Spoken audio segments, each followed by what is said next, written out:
Howdy, howdy, howdy, everybody. What's up? It's me, Carolyn Page, back with Magic the Gathering, story narrated by me, Carolyn Page. I hope you enjoy this story. It's the last one in this set, and Wizards won't be releasing any new stories until December, but I will still be releasing stories from the catalog, and I think there'll be old Ravnica stories so we can learn more about this amazing plane that we've all fallen in love with, or fallen back in love with, if you've been around for a while. Couple quick announcements. I've got a second Magic podcast. Yes! Dreams do come true. 2 Magic podcasts to my name. I've partnered with the Aether Hub, a longtime Magic YouTuber, to bring you guys even more Magic content. It's a lot about lore. We do character deep dives, top 5 lists, and we've also started doing some Commander deck tech stuff, so that's really exciting. You can go to YouTube to check out the Aether Hub there, or you can also find us on iTunes or wherever you get your podcasts. They've also got a Patreon, which helps me out a lot, that you can visit on patreon.com/etherhub, or check out my Patreon also for this podcast, patreon.com/mtg with CP. Speaking of Patreon, I want to thank our newest patrons. Thank you so much for supporting the show. You're making this possible, and I just really appreciate it. Thank you to Richard Krause, Chris Malecki, Mark Jacobson, and Brandon Bowl. You guys are the real heroes. Forget all this Gideon Jura and Jay stuff. Chandra, who are they? You're the real heroes. And without any further ado, let's jump right in. Bound and Bonded by Nicky Drayden. You're going to visit her again, aren't you? Amberlynn says, standing in the doorway to my room.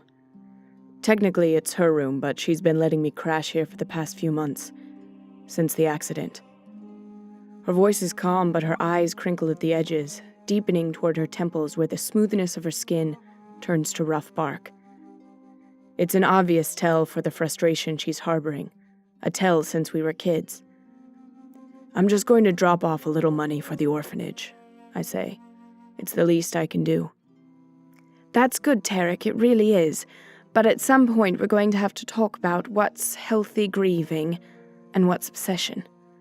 Eventually you'll have to forgive yourself and move on, and it will be a lot easier if your emotions aren't tied up with the fate of an orphan. Of course, you're right, I say, the words coming out like a reflex. 28 years of Selesnyan training has taught me to maintain harmony with my friends and community, above all else. But how can I forgive myself for causing a building to collapse, killing 24 people? I force a smile, then pull my cap down over the points of my elven ears, and pull my scarf up, obscuring most of my face. I'll need the anonymity where I'm going. This is the last time I'll see her, I promise. Thank you. Oh, and there's one more thing. I'm afraid the neighbors have been complaining again. Amberlynn cocks her head, the sudden movement making the finches nesting in the branches of her hair ruffle their feathers. Are you sure you haven't heard any strange sounds? More, worm noises? I roll my eyes. I know, it's just that they're my neighbors, and if there's any kind of issue, I'd like to resolve it. Her fingers trace over the lacquered wood of the chariot cab I'd converted into a wardrobe. She opens the doors and kicks my old worm collar boots lined up across the bottom. A layer of dust has already accumulated on the worn black leather. She peeks behind the armored uniforms as well, remnants from my old life as a lead worm trainer for the Selesnyan army, before I'd made the mistake that had changed everything. They say they've seen the worm too, peeking through the stone ceiling, said it had teeth the size of a butcher's knife. I'm not trying to cause any discord, Amberlynn, but do you think it might be possible that your neighbors are over-meditating? Shamans have been calling the faithful together more and more often. Maybe your neighbors are seeing and hearing things in that heightened state. She considers this for a moment, then she stoops over and lifts the edge of my bedspread. Amberlynn, I say, my voice tipping right up to the threshold of politeness and into aggravation. I appreciate your generosity of taking me into your home, but do you really think I'd be able to fit a half-grown worm under my bed? Amberlynn drops the bedspread and sighs. You're right, I'm being ridiculous. What kind of person would be delusional enough to keep a dangerous animal in a residential cooperative? I nod. What kind of person indeed?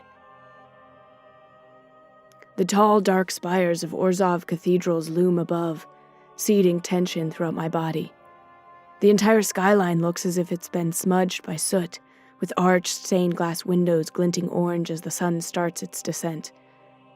The flavor of oppression changes from one cartel's territory to the next, but I keep my head high, my eyes focused straight ahead, my fists clenched. I'd be better off taking the main thoroughfare a few streets over, where the streetlights are plentiful, as are the witnesses. But then I'd pass the site where the Basilica of the Opportune had once stood, one of the oldest churches in the Orzhov Syndicate. Well, it was, until I'd ridden my worm underneath it, compromising its structural support, and sending the whole thing crashing down into a pile of rubble. It was being remodeled at the time, nearly 50 construction workers refitting broken stained glass, refacing pitted stone, and regrading the surrounding ground so the spring floods wouldn't pool up against the building and drip down into the catacombs. Sometimes, when I close my eyes, I can still hear the screams of the people caught in the debris. I'd rather take my risks with a few ruffians than relive that day again. Oi, says a voice. I look back and see a guy dressed in black leather with several strands of silver coins hanging around his neck. I see you walking this way quite a bit, he says, like he's chewing each word as it comes out. Maybe you'd be interested in purchasing some insurance? You know, so you can be assured that you'll get to wherever you need to get to, in one piece. No thanks, I say, using my least confrontational voice. It's a short walk. Maybe. But still, you never know when something might happen. He grinds his fist into his open palm. I've got some really reasonable rates. Suddenly, the weight of the coins in my pocket feels like a liability. He's already eyeing the bulge there. I'm good, I say. I brought my own protection. I open my jacket, revealing the hilt on my hip. The thug shrugs. A little knife like that won't get you far in a place like this. It's not a knife, I say. I pop open the leather strap and pull out metal shears. These will cut through the densest, most enchanted bramble. Do you know the kind of damage enchanted bramble does to flesh? But he's too focused on my pocket to reply. I turn and walk quickly, crossing the street, but he follows. I slip my hand into my vest, pull a leather satchel full of bramble seeds out, and drop a handful at my feet. When the thug steps over them seconds later, I call upon the magic infused through all things, force the spell behind me, and turn to watch as thorny vines erupt from the sidewalk, entangling my pursuer in their scratchy embrace. I leave him there, screaming, and double my pace until I reach the orphanage. It's an awful place, a crumbling, oppressive building that would better be served as a place to melt down old coinage than provide refuge to children. But bit by bit, I've been donating my meager earnings to help improve their infrastructure. There's a small gap between buildings where the rubble of the Basilica is visible. I try hard not to look at it, but as usual I fail. Jagged spires jut up through tremendous hills of blackened debris, like the remains of a long-dead campfire. Anything of value has been scavenged. Seems cruel that Bazda has to live here, within a stone's throw of where her parents both had died. I bite my lip and walk up the gray, dusty stairs and enter the front door. One day, I'll find the courage to talk to her, to apologize to her. But today is not that day. My mind's so preoccupied, I run right into one of the children, smacking him so hard that my scarf falls from my face. I try to hastily put it back, but it's too late. He's recognized me. He jumps up and plucks the cap from my head, and the points of my ears poke out. If there was any doubt of my identity, there isn't any more. "It's that worm collar," the kid says, tossing my cap to one of his friends. "The thrall's ass who destroyed the Basilica. No wonder he still can't pay attention to where he's going. And just my luck, Basda is standing within earshot. Small for her age, nearly drowning in the gray institutional smock she'd been issued. Her black hair sits upon her head in 2 buns. She turns, sees me. I turn away, searching for a caretaker so I can drop the money off and get on my way. But as usual, there are none to be found. Your name is mud around here, the punk kid tells me. Money's never gonna pay off the debt you owe. He spits on my boot. Hey, Basda says, grabbing my cap from his friend and making her way toward us. Leave him alone. And who's gonna make me? He asks. Basda pulls a 6-inch hairpin from her right bun and jabs it at the punk, coming less than an inch away from his throat. Forget both you, the punk says, sulking off. Basda looks at me, handing me my cap, then styling her hair back into a perfect bun. I've seen you around before, she says. You drop off a bag of zibs every week, then stand around watching me. It's creepy. Are you a creeper? No, I'm not a creeper, I say. Just a regular guy. You can ask anyone back home. Basda purses her lips. Well, it sounds like something a creeper would say. Look, I caused a terrible accident. I'm just doing my best to make it right. Can you give me my parents back? She asks. No, but I'm sure they're in a better... They're not in a better place, if that's what you're going to say. They're in the same place, but worse, because they're spirits now. They're so busy working off their debts, they don't have time to visit me. She crosses her arms over her chest. Oh. Seems to me you'd be better off trying to fix yourself rather than coming here, stinking the place up with your gloomy attitude. What's wrong with you? Nothing, I stammer. No job, no life, no friends. That about sum it up? I've got friends, I say. I prickle all over. It's strange being interrogated by a 12-year-old, but she's got a lot of reason for her anger. Still, I feel the need to defend my own honor. Great friends. Savarin, he's a Loxodon, brawny as they come and isn't afraid of anything. Kellum is an architect who designs the most tranquil sanctuaries. He's human, but we don't hold that against him. And Amberlyn, she's a dryad who's an artifact broker specializing in antiquities. We meet up once a week to... Wait, she knows about artifacts, like really old ones? Yes. Basda sizes me up, then takes folded cloth from her pocket. She unwraps it and shows me a crescent-shaped piece of carved stone, with a hole in the center and golden symbols etched all over. Even I can tell it's ancient. My father gave me this a couple days before he died. He found it during construction at the Basilica. I want to know what it is. I could show it to Amberlyn if you'd like. I'm sure she'd be willing to help. Even under the weight of the gloom of this building, of the gloom of my heart, I can feel my chance for redemption. I can only imagine how much this artifact means to Basda, probably the last thing her father had given her. She raises an eyebrow. Can I trust you to give it back? You have my word that I will return it to you undamaged, I say. I swear it, upon the roots of Vitu-Ghazi. The Selesnyan forests welcome me home, and as the peaceful sounds of nature penetrate my mind, the heaviness of the Orzhov Syndicate eases out of my muscles. My shoulders relax, my fists unclench. Evening services are already in full swing, and I pass several shamans calling upon the power of faithful congregants to enchant a series of stone signets etched with the blessed symbol of the Conclave. I'm nearly home when I get a sinking feeling I'm being followed. Could be any one of the Orzhov street thugs who tried to shake me down for insurance money on my way back from the orphanage. I toss another handful of seeds, then round a corner. I cast the spell, but I guess the assailant has avoided the brambles because the footsteps keep coming. I go to pull out my shears as a backup weapon, but the leather sleeve is empty. I glance up as my assailant turns the corner, then sigh in relief. It's Basda. Looking for these? She says, holding up my shears. You little thief, I say, snatching them back. How did you get those? You thought I'd trust the word of a creeper? You have something valuable of mine. It's only fair I hold something valuable of yours. Here, take your artifact and go home. I'm not contributing to the delinquency of a kid. Home? Nobody will even notice I'm missing, much less care.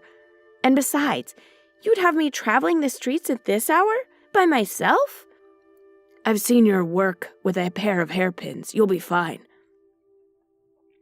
Bazda crosses her arms. Probably. But I still want to know about the artifact. This is where you live? She asks, looking up at our residential cooperative. A combination of polished white stone and tiered gardens, the topmost designed by Sadruna, the woodworker of the famed topiary grove. It's kind of a lot of branches and leaves. It's a Selesnyan thing, I mumble. Come on up, I guess. We cross through the gardens, up the stone stairs, through 2 atriums, passing the open doorways of other residents. Our downstairs neighbor waves. I wave back and hurry past, so they don't have a chance to talk to me about the worm noises again. Why aren't there any doors in your building? Bazda asks. Why would we need doors? To keep people out? All are welcome in our home. Yeah, Bazda says, her eyes shifting. But what if someone tries to steal something? That's just not something we worry over, I say as we climb the final sets of stairs. It's easy to forget that much of Ravnica is focused on individual wants and gains. The breezeway opens onto a spectacular view of the rolling vista. The suns dip just below the horizon, the last remnants of day creating silhouettes of the loping, risen sanctuaries roaming in the distance. To the right, where the darkness has already settled, the branches of Vitu-Ghazi are aglow with firefly light. I'm eager to show the artifact to Amberlyn, but I stay a little longer, just so Bazda has a chance to absorb it all. Finally, she's speechless. Come on, I say, tugging her through the archway of twisted branches that serves as the threshold into our home. Amberlyn, I shout. I've got something to show you. Amberlyn greets me with a wide smile. Tarek, you'll never guess who's come. She stops, looks at Bazda. Oh, hello, dear. Welcome to our home. I'm Amberlyn. She curtsies, her branches nearly touching the ground. Her finches flutter around Bazda in greeting, chirping happily. I'm Bazda, Bazda says, with a cute curtsy of her own. Amberlyn's eyes flick to mine, searching for explanation without appearing rude in front of our guest. It's fine, I tell her. She's got this artifact she wants to show you. Maybe you can tell her more about it. Amberlyn takes the cloth-wrapped artifact from Bazda and gently unfolds each corner until it's exposed. She gasps. My father found it digging at the Basilica, Bazda says. Is it old? Very. These golden symbols. I've seen them before on ancient Izzet machinery, technology from thousands of years ago, when they were still working heavily with stone and mana-infused circuits. Rare enough as it is, but it's a mystery how it would have ended up buried under an Orzovian basilica. Valuable? Bazda asks. Priceless, Amberlyn says with a heavy breath. Bazda shakes her head. Everything has a price. I'll speak with the broker magistrate tomorrow to see which guild holds the proper claim to this, Amberlyn says. This is only a small piece to something much bigger.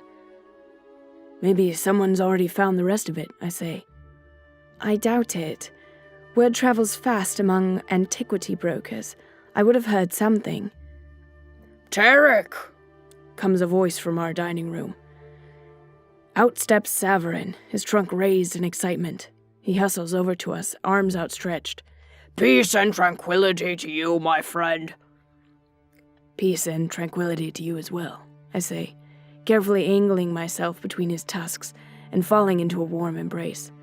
How are you? It's been nearly a week. Callum and I have just come to share a bit of blessed news. I've been granted a promotion. The Kasarna training grounds have reached maximum capacity, so they're planning a new facility on the other side of the North Ridge Forest. I'll be the director and Killam's been hired to design it. Congratulations, I say. Northridge. That'll be a huge commute. You'll spend an hour easy trying to get across the concourse.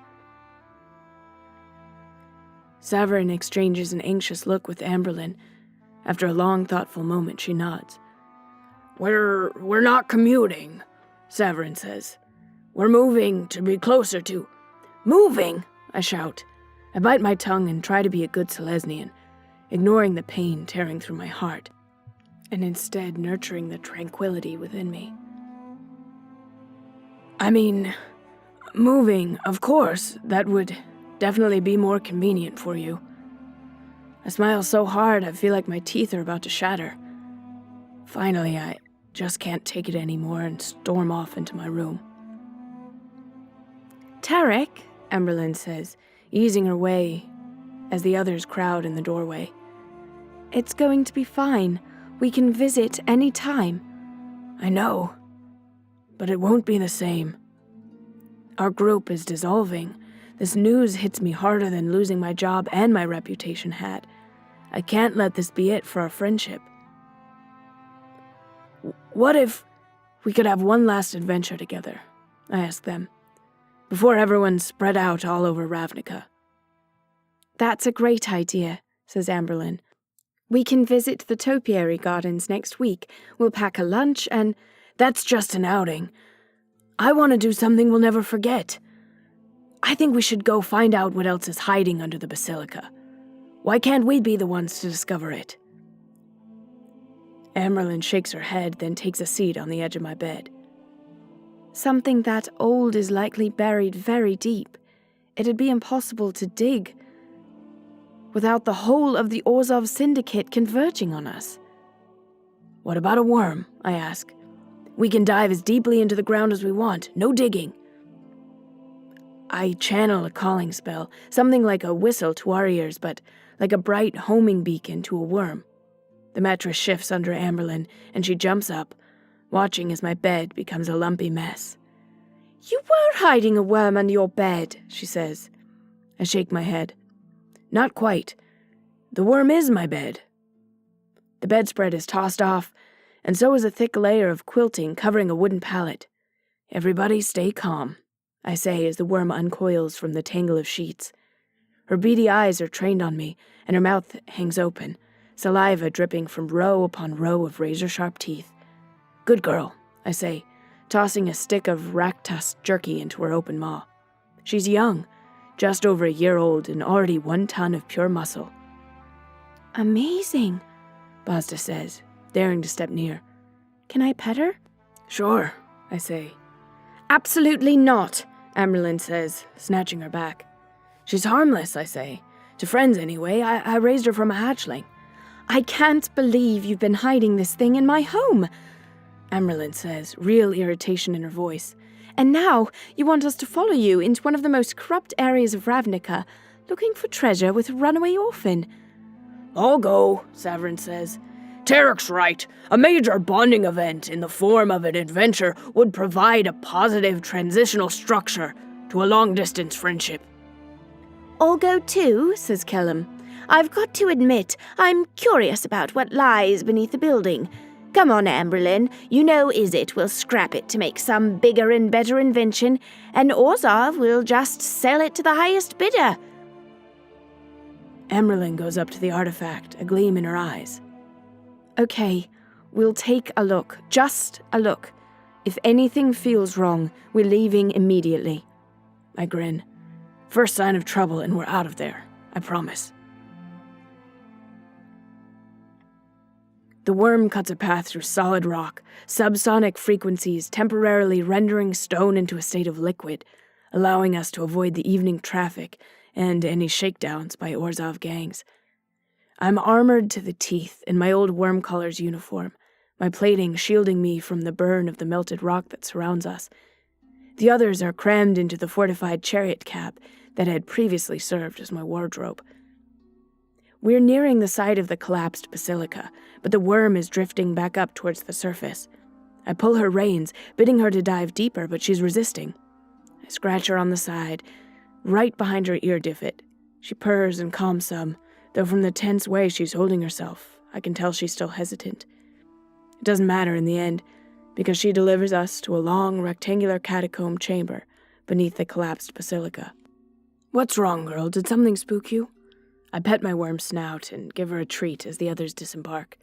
Saverin is shaking off the motion sickness, and if you've never seen a loxodon dry heaving, well, be thankful. Kellum is mesmerized by the stone sculptures of giants, their backs hunched up against the curved ceiling, as if they're keeping the whole place from caving in on us. Stress fractures meander through the stone, probably from the collapse above, but Kellum doesn't seem too concerned with their structural integrity. Amberlin is taken with the thousands of ceramic urns that are shelved on either side of the sculptures, each decorated with gold coins. The Basilica of the Opportune dates back thousands of years, and the catacombs are even older, she says, looking around, lost in awe. Some of these urns could be nearly... Her eye catches on something at the far end of the chamber. She starts walking toward it, then hastens her step. We follow. It's another stone statue, a thrall this time, sitting back on its haunches, head bowed in servitude, arms outstretched and holding a chalice.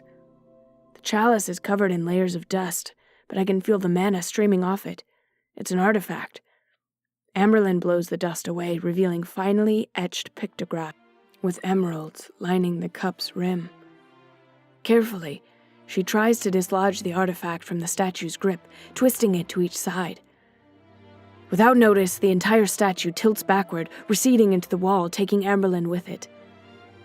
Kellum is the closest, and he reaches after Amberlin, grabbing onto her leg, but he's being pulled into the pitch-black opening too.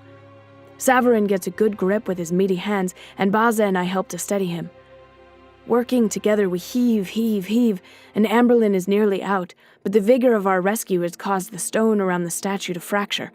The floor has started to crumble as well. I look back at my worm and conjure a quick spell to call her forward. She's strong enough to pull us all out. I hope. But she's not responding.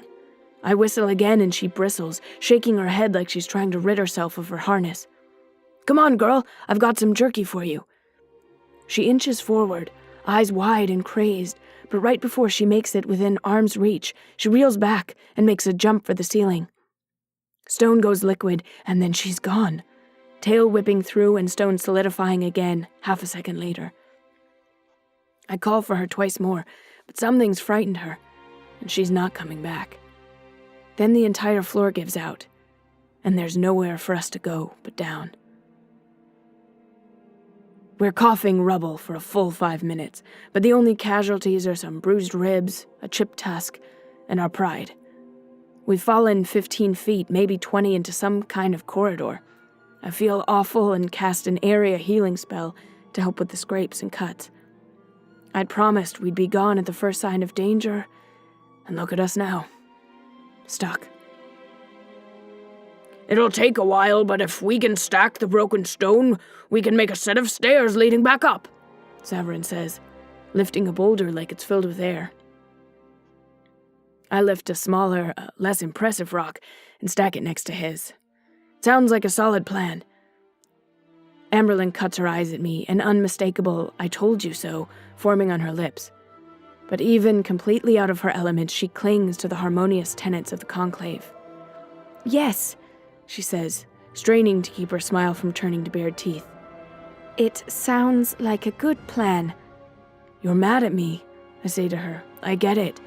You've been nothing but kind, and I've been nothing but a disappointment." The bark near her temples is crinkling so hard it's coming up at the edges. "I'm not mad." "Not even a little bit?" "I know we value serenity and the sacredness of friendship, but if you're bothered, you have to say something. I've spent the past 3 months in your home, eating your food, secretly keeping a worm that harassed your neighbors, maybe kind of almost kidnapped a child, and got you stuck under a collapsed building in the middle of the Orzhov Syndicate." "Okay, I'm angry with you. Are you happy?" Amberlin walks right up to me, pounding her finger right into my chest. We've been patiently waiting for you to hit rock bottom so we could help build you back up, but instead, you've managed to drag us down with you. Our get-togethers are all about tiptoeing around your feelings, and you've thrown off our chemistry. And now, Saverin and Kellum are leaving because you've been so unsufferable to be around. She stops, looks up at me, relief on her face for just an instant, before the remorse sets in. They're leaving because of me? I say. Emberlyn shakes her head, leaves rustling. I'm so sorry, Tarek. I didn't mean... No, I'm sorry, I say. I thought I could lean on them for support, but I guess in times like these, you learn who your true friends are. Take care of Bazda. Get her back to the orphanage. You don't have to worry about me dragging you down ever again. I head away down the hallway alone, except for the dozens of gargoyles perched in notches on either side, eyes cast up, mouths open wide. They've been sleeping for centuries, maybe millennia, but I don't dare risk waking them. Guilt pecks at my brain. I'd gotten my friends into this mess, and I should be helping to find a way out, but at this point, I can't trust myself not to make it 100 times worse. So I keep putting distance between us, until I come to a stairwell that leads deeper into the depths of the catacombs. I take one timid step down, another, and suddenly I'm overwhelmed with a familiar scent of worm castings, the most highly prized fertilizer among Selesnyan gardeners. For a moment, I'm swept away by thoughts of my old life, traipsing through the forests in late autumn, digging through rich black earth in search of worm cocoons. The translucent cocoons were about the size of a loxodon's fist, and inside you could see 5 or 6 little wormlings squiggling around. I'd trained hundreds of worms over the course of my career, growing them into tremendous lethal weapons to protect our way of life. But that moment in the woods was always the best part of my job, holding in the palms of my hands all that potential power, their futures unwritten. The good feeling slammed to the recesses of my mind when I get to the bottom of the stairs, peek around the corner, and see 3 adult worms blasting the walls of the chamber with their subsonic emanations. Spirits, impervious to the vibrations, wipe away the liquefied rock before it can solidify. At the center of the chamber sits a circular stone machine with a large lever protruding out at chest height, something like an antiquated mill with the similar markings as Bazda's artifact. Definitely the Izzet technology Amberlyn was talking about. Copper coins lay in piles around the machine. A stout man with an undeniable look of desperation in his eyes orchestrates the workers. He's dressed in white robes with black cording, though the dust has rendered his outfit into shades of gray. An Orzhov pontiff, if I remember their rankings right. There's an old leather-bound tome hanging from a worn strap slung over his shoulder, and an impish thrall follows him around, practically his shadow. Faster! It's got to be buried around here somewhere, the pontiff says, jabbing one of the worms with his staff, the business end a sunburst of jeweled amber. The worm wails out in pain, a deep cry I feel in my chest. Cries like that can travel over half a mile. No wonder my worm had been spooked. Saverin's big hand comes down on my shoulder, tugging me back. He doesn't look like the kind of guy who takes kindly to uninvited guests, he whispers. Come on. Amberlyn wants to apologize.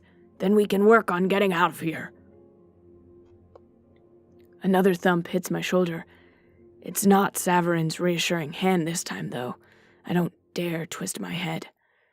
From the look in Saverin's eyes, I can't even imagine the half-dead Orzhov creature that's got a hold of me. It's... Saverin is saying, definitely not whispering anymore. My eyes dart to the gargoyle perched behind him. I think it's shifted ever so slightly. It's... Squeak! Comes a tiny voice in my ear. I turn and exhale sharply.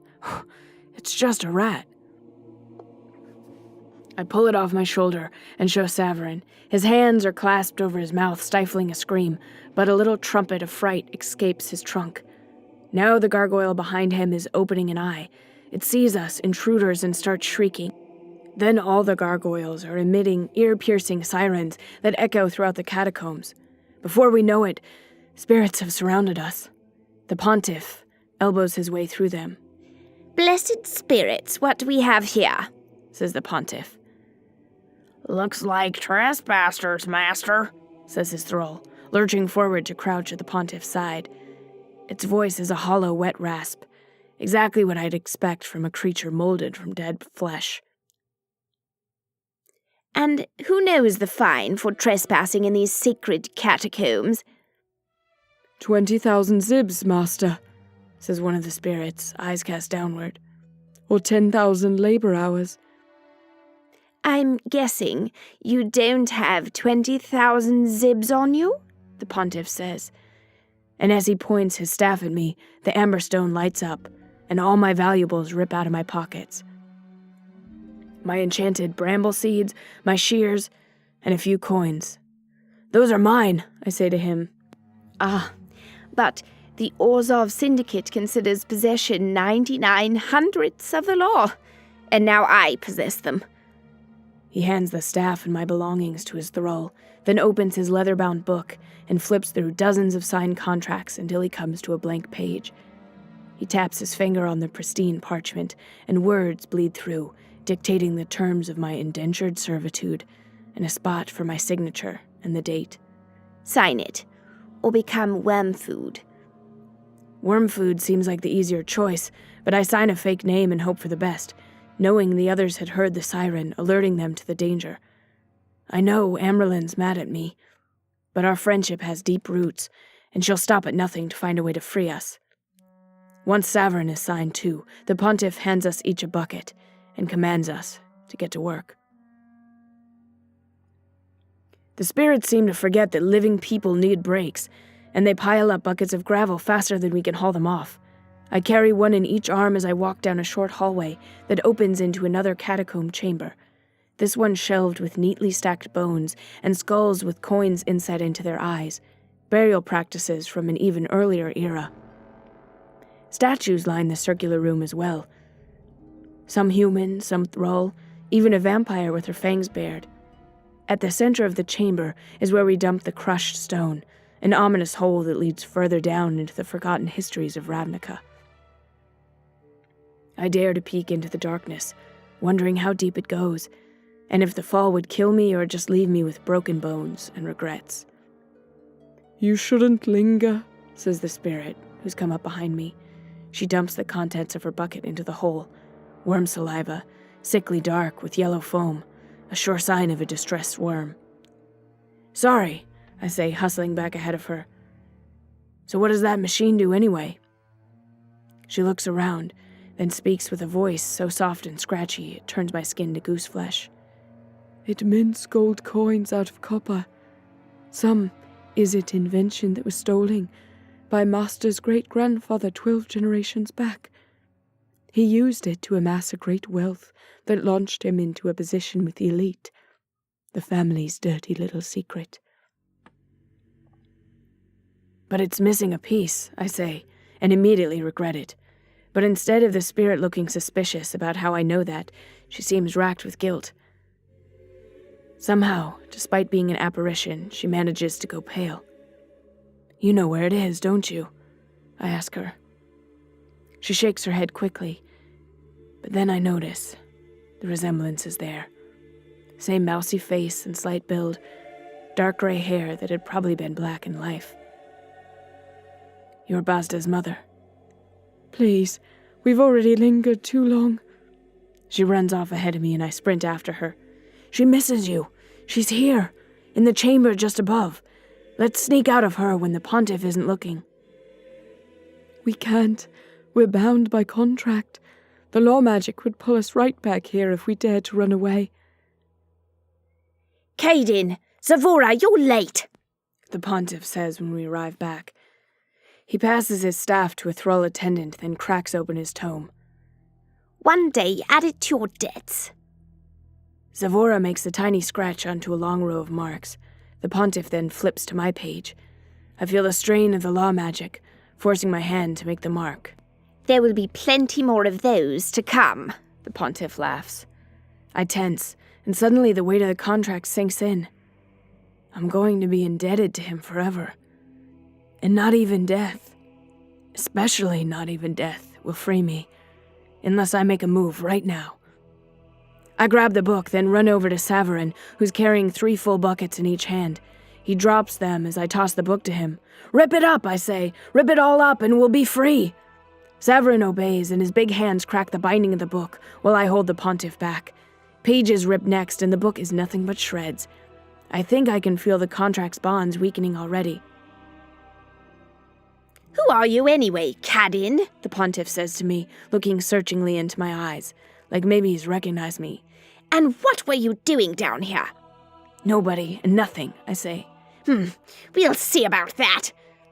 He snatches the staff back from his attendant, then scrapes the amber tip along the stone floor as he draws a circle around my feet.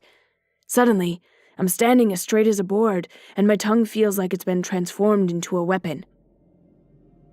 I'll ask again. Who are you, and what are you doing here?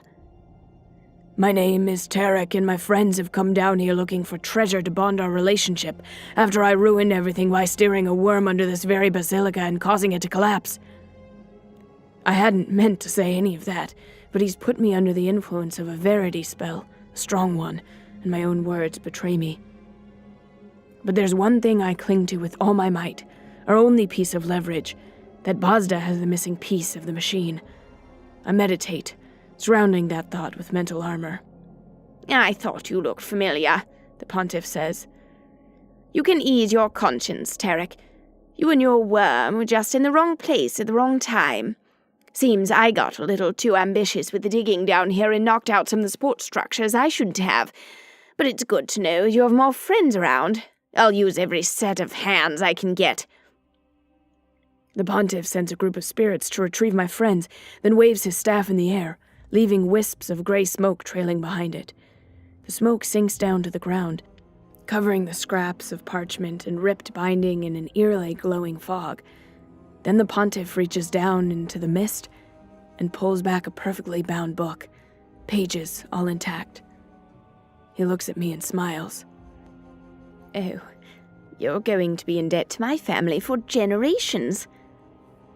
My stomach pitches when the spirits come back, pushing Amberlin, Kellum, and Bazda ahead. Their eyes go wide when they see the worms in the machine. Bazda breaks free of the spirit's grip, barreling right into me with a tight embrace. It's okay, I tell her. We're going to find a way out of this. Get over here, the pontiff says, ripping her away from me. Let's see what we've got. He waves his staff over Amberlin first, but she keeps nothing the pontiff would find of value on her. Only adornments, the branches winding down her arms, and a necklace made of autumnal leaves. He gets a dagger from Kellum, and then he turns to Bazda. I close my eyes. He's going to find her artifact and his machine will be complete, and our usefulness will have run its course. There's no way he'd let us go, knowing what we know. Sign will become worm food, the pontiff says to my friends. I open my eyes, and he's passed his staff to the thrall, who's only holding the dagger and Bazda's hairpins. Where did they hide the artifact? Bazda nods at me, then I look down, noticing a bump under my armor that wasn't there a moment ago. I discreetly feel it along its edges, the shape of a crescent with a hole in the middle. Her quick, thieving hands had planted it on me without me even noticing. "Master!" one of the spirits shouts. "This worm has stopped moving." The pontiff grabs his staff and stomps over to the worm, body gone slack against the cold stone floor. He jabs the pointed end into the worm's flesh, and the amber sunburst lights up, delivering a jolt of pain to the animal. It shudders for a moment, a black web radiating out across the skin. He shocks the worm again, but this time there's no response. What are all of you standing around looking at? The pontiff screams. We've still got 2 worms. Find that missing piece by the end of the day, or I'm adding another year to everyone's debt. As soon as the pontiff is gone, I run over to the worm. I put my hands on the pulse behind his jaw, feeling the faintest of beats. The eyes turn to me, and I'm struck by the look of recognition he gives me, a dark, thick tear running down his face. He's one of mine, I know it. The others could be too. but it wouldn't matter either way, because the Pontiff is going to pay dearly for this. "Don't linger," comes Bazda's mother's voice again. She's got her bucket filled with worm saliva. I pick up 2 filled with gravel and walk quickly ahead of her until we reach the catacomb chamber, far enough from prying ears. "Ma'am, I could really use your help," I plead. "I've got a plan to free me and you and everyone else the Pontiff's got bound by contract. All I ask is you do these 2 simple things." Bazda's mother stands at the hole in the center of the chamber, looking down into its depths. The Pontiff stands next to her, looking down as well. "He just jumped," she says. "I guess the work was too rough for him. You know how elves are." "Pity," the Pontiff says. "At least I've still got the Loxodon, definitely the better worker of the 2. He hands his staff to the thrall as he always does before opening his contract book. Then he flips to the page I'd signed. The Pontiff raises his hands, and as he casts the spell, I'm close enough to see where the expiry date bleeds into the paper, and yet the Pontiff doesn't notice me. The first thing I'd asked of Bazda's mother was that she fetch the Pontiff and tell him that I'd jumped. There was no other entry or exit to the room, so it was obvious that's the way I'd had to go. The second thing I'd asked was to borrow her bucket of worm saliva. I'd rubbed it upon my entire body. The experience, I can't say, was a positive one, but it gave me a nice tacky coating for gravel to stick to.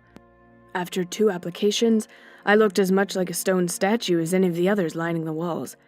I struck a pose, then waited. And now is my chance to strike. I barreled toward the Pontiff at full speed, then swiped the contract book with one hand. I catch him by surprise and it goes flying. I grab onto him, wrestling him toward the hole. He's scrappy, but I've spent my whole life atop the backs of beasts 1,000 times his size. And with 2 hard flips, I pitch him into the hole. 4 seconds pass before I hear flesh impact and bone snap. I wince, then race for the book, tearing up contract after contract. I look back at the thrall who's still standing there, holding the staff. "Come on," I say. "Help me with this and we can all go free, including you. He won't be able to put the book back together without his staff." The thrall slowly turns to face me. From the hole we hear the Pontiff moaning. There's a flash on the thrall's face, and before I can plead with him to stop, he's jumped in after the Pontiff. Moments later, I hear the ripping of muscles and ligament. Amber light flickers down deep as the Pontiff wields his flesh magic. "Change of plans," I say to Bazda's mother. Then I'm running back toward the others. I pull the artifact from beneath my armor and give it to Amberlyn. "Do you think you can get that machine working?" I ask her. "I think so," she says. "The magic is strong, but the mechanics are simple. I'll just need someone to push." I can do it, Saverin says, flexing his muscles. 10 minutes later, the piece is in place. Kellum and Bazda are dropping copper coins into the feeder. Saverin is pushing the lever around and around, and as the top stone grinds against the bottom one, purple sparks fly and the hairs on my arms stand on end. I keep checking over my shoulder, looking for the Pontiff, but the hallway stays silent. The first gold coin tumbles out the chute, and I catch it in my hands. I bite it. Looks like the real thing. A dozen more tumble out, then 50. The spirits count them out into buckets of 500 Xenos each. I ask each of them how much they have left of their debts and divide the money between them, ready to buy their freedom. Everything stops when we hear a click, click, click coming toward us. Moments later, the Pontiff emerges into the room, one arm hanging lower than the other and his jaw sitting too far forward. Blue-gray flesh peeks out from beneath his robes with each step, and it takes me a moment to realize that he's fused the thrall to his leg. Its head now where the Pontiff's foot had been, the thrall's golden faceplate hitting the stone tile with each step. "It's over," I tell him, setting a bucket of Xenos before his feet. "I'm paying off all of our debts. We're no longer bound to your contracts." And with my words, I feel the law magic loosening its grip. "No," he says, his scream like a gargle in his throat. "The machine is mine. Those coins belong to me. You have no claim." "But we do. You said it yourself. Possession is 99 hundredths of the law," I grin. Bazda waves at me, sitting atop the coin mill. "I will make more money. the pontiff says. Money to feed into the syndicate. Money to fund wars. All other guilds will fall, starting with Selesnya. We'll be leaving now, I say, tipping my head. It was nice doing business with you. And with that, the spirits stretch up, their ethereal bodies suddenly lighter, and they disappear through the rock. My friends and I make our way back up the stairs, toward the chamber and half-finished set of stairs. I whistle, calling the worms below, hoping they remember their training. They show up moments later. I strip out of my armor and hand it to Bazda. Here, put these on. It's about to get a little hot. Amberlin looks at me. You expect us to ride a worm out of here without protection? We'll melt. It's not far to the surface, 5-10 seconds max. 5 seconds of molten lava in our faces. Or 10, I remind her. Alone, we couldn't make it, but if we work together, sticking close, casting healing spells, and weaving them together into something greater than the sum of its parts, I think we'll make it. I believe in Tarek, Severin says. I think it's a good plan. I agree, says Kellum. I do too, Bazda says, the bulk of my armor nearly swallowing her. It's a good plan, Amberlin agrees. We all climb up on the worm and hold tightly. I pat the worm and speak softly to her, hoping the abuse she'd endured hasn't nullified all of her training. I've still got a few jerky crumbs in my pocket. I toss one into her mouth. Come on, girl, let's do this. I lean forward, taking my time like I'm training a hatchling, even though time is the one thing I'm short on. She moves forward, gains some confidence, and trust starts to build. She worms her way up the gap, to the catacomb where we'd entered, and by the time we've reached the other end of the chamber, she's moving at a steady clip. It's time. Start your spells, I say, and pull back, directing the worm to jump toward the ceiling. Healing spells encompass the 5 of us, the others meditating with all their might as I steer. The heat hits my face, burns, but I hold steady, and finally the curtain of molten lava parts and the cool of the night soothes away our wounds. Never in my life would I have thought to be so glad to be breathing the sooty air of the Orzhov Syndicate. 2 of the spirits are sitting there waiting for us. It takes Bazda a long moment, but she finally puts it together. Mama? Papa? She asks them. The strong little girl I thought incapable of softness breaks down into tears. There was a little money left over after all the debts had been paid. I hand it to Bazda. Here's something for you to restart your lives together, I say.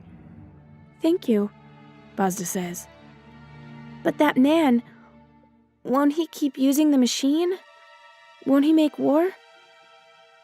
Not anytime soon, Emerlyn says. She hands Bazda's artifact back to her. I told you you'd get it back, I say. I always keep a promise. We part ways with Bazda's family, the 4 of us dragging ourselves back to Amberlin's cooperative. But when we hear screaming coming from her downstairs neighbor's apartment, we hasten our steps. We enter their home to find my little worm girl curled up on their bed, slobbering through to the mattress. Looks like she found her way back home, give or take a floor. We all start laughing. Well, minus the neighbors. This feels good, I say, all of us together like this. I don't know what the future holds, if I'll be able to clear my name and get my job back, or if Severin and Kellum will still decide to leave. I do know that the future is full of possibilities, and our bond is something that will never be broken. Oh, friendship. Friendship. Okay, Selesnya.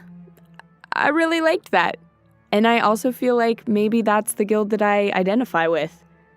I like friends. And trees and leaves. I would wear branches. I would wear a necklace of autumnal leaves. That sounds nice. Real nice. Okay, Selesnya. You got me. Maybe during Rush Week I'll come and check you out.